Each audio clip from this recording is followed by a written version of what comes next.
అధ్యక్ష దీని తవ్వే పద్ధతి ఏంటంటే టైగర్ వ్యాలీ కదా అధ్యక్ష, అలా అడుగు మానవ సంచారం పోతే అబ్జెక్షన్, దానికి ఎవరో పోతారు మళ్ళీ వీళ్ళే పంపిస్తారు, పోయి కోర్టు వేస్తారు, పర్యావరణ సంఘాలు వస్తాయి, ఈ పర్యావరణ వ్యతిరేకమైన మళ్ళీ చేస్తారు.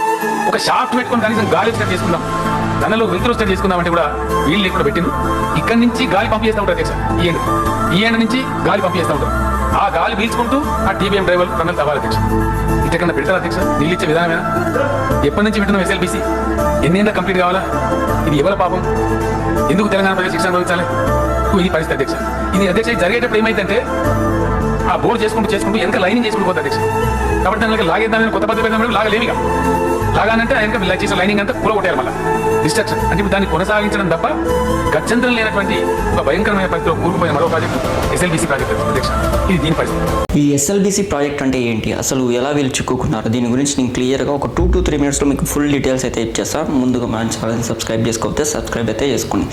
ఎస్ఎల్బీసీ అంటే Srisailam left bank canal project. Actually ఈ ప్రాజెక్ట్ ఎందుకు స్టార్ట్ చేశారంటే నల్గొండ డిస్టిక్లో ఫ్లోరైడ్ సమస్య చాలా ఉందన్నమాట.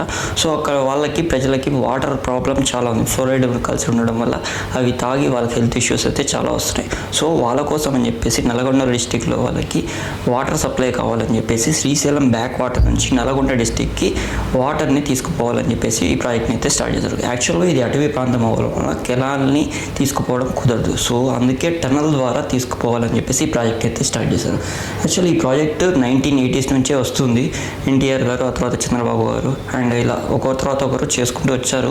కాకపోతే మెయిన్గా రెండోసారి మళ్ళీ 2007లో వైఎస్ఆర్ గారు వచ్చేసి శంకుస్థాపన చేశారన్నమాట ఈ ఎస్ఎల్బీసీ ప్రాజెక్ట్కి. సో ఈ ఎస్ఎల్బీసీ ప్రాజెక్ట్ వలన Srisailam back water under ground నుంచి వాటర్ టనల్లోంచి తీసుకుపోయి నల్గొండ డిస్టిక్లోనికి ఒక 500 విలేజెస్కి ఈ వాటర్ సప్లై అయితే వస్తుందన్నమాట. సో అంతేకాకుండా ఒక 3 to 4 acres ఆఫ్ ల్యాండ్కి సాగునీరు అయితే అందుతుంది. ఇది మెయిన్ ఈ ఎస్ఎల్బీసీ ప్రాజెక్ట్ యొక్క యాక్చువల్లీ ఇది 42 kilometers ప్రాజెక్ట్ అనమాట. 2007లో స్టార్ట్ చేశారు. 2011లో ఫినిష్ చేయాలని చెప్పేసి అనుకున్నారు. బట్ వేరియస్ రీజన్స్ వలన ఈ ప్రాజెక్ట్ స్టిల్ 2025 అయినా ఫినిష్ కాలేదు. దానికి మెయిన్ రీజన్స్ వచ్చేసి అప్పుడు వైఎస్ఆర్ గారు చనిపోయారు అండ్ స్టేట్ డివైడ్ అయిపోయింది అండ్ తర్వాత బీఆర్ఎస్ పార్టీ వచ్చింది. దీన్ని యొక్క మొత్తం అబ్జర్వ్ అయితే చేశారు. ఇది చాలా క్రిటికల్ ప్రాజెక్ట్ అని చెప్పేసి వాళ్ళైతే ఫిక్స్ అయిపోయారు.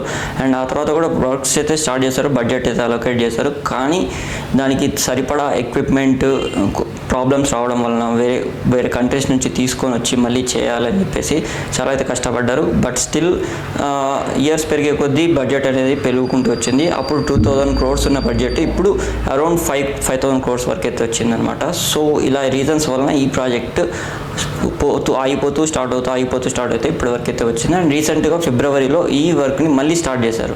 సో ఫిబ్రవరి 22nd 8:30కి ఏం జరిగిందంటే మార్నింగ్ షిఫ్ట్ ఉంటారు కదా, దాంట్లో 50 members అయితే వెళ్ళారు వర్క్కి వెళ్ళినప్పుడు 14 kilometers లోపల వెళ్ళినప్పుడు యాక్చువల్లీ ఈ ప్రాజెక్టు 40 kilometersలో అరౌండ్ 70% అయిపోయింది. 33 kilometers అయితే అవతల నుంచి తీసుకుంటూ వచ్చారు, హోల్ చేసుకుంటూ డ్రిల్లింగ్ చేసుకుంటూ వచ్చారు.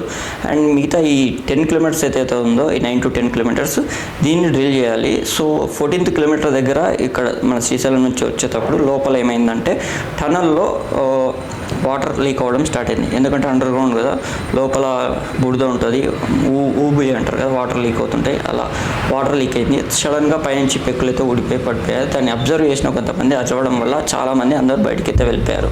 సో 50 membersలో అరౌండ్ 42 members అయితే కొంతమంది అందరూ బయటికి తప్పించుకున్నారు. కాకపోతే కొంతమందికి గాయాలై వాళ్ళైతే బయటకు వచ్చారు. అండ్ దీంట్లో 8 members మాత్రం చిక్కుకుపోయారు. దాంట్లో 2 engineers ఉన్నారు అండ్ 6 మాత్రం వర్కర్స్ ఉన్నారు. వీళ్ళంతా నార్త్ ఇండియాకి చెందిన వాళ్ళు అనమాట. జేపీ గ్రూప్ అని చెప్పేసి ఈ ప్రాజెక్ట్ని అయితే హ్యాండిల్ చేస్తుంది.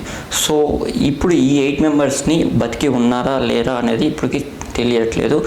ఆల్మోస్ట్ 5 days అయితే అయిపోయింది ఇప్పటికి, కానీ స్టిల్ వాళ్ళ జాడ అయితే తెలియలేదన్నమాట. వీళ్ళ కోసం అని చెప్పేసి ఎన్డీఆర్ఎఫ్ సింగరేణి నుంచి స్టాఫ్ అండ్ ఆర్మీ అండ్ అంతేకాకుండా స్నేపర్ డాగ్స్ని కూడా తీసుకొచ్చారు.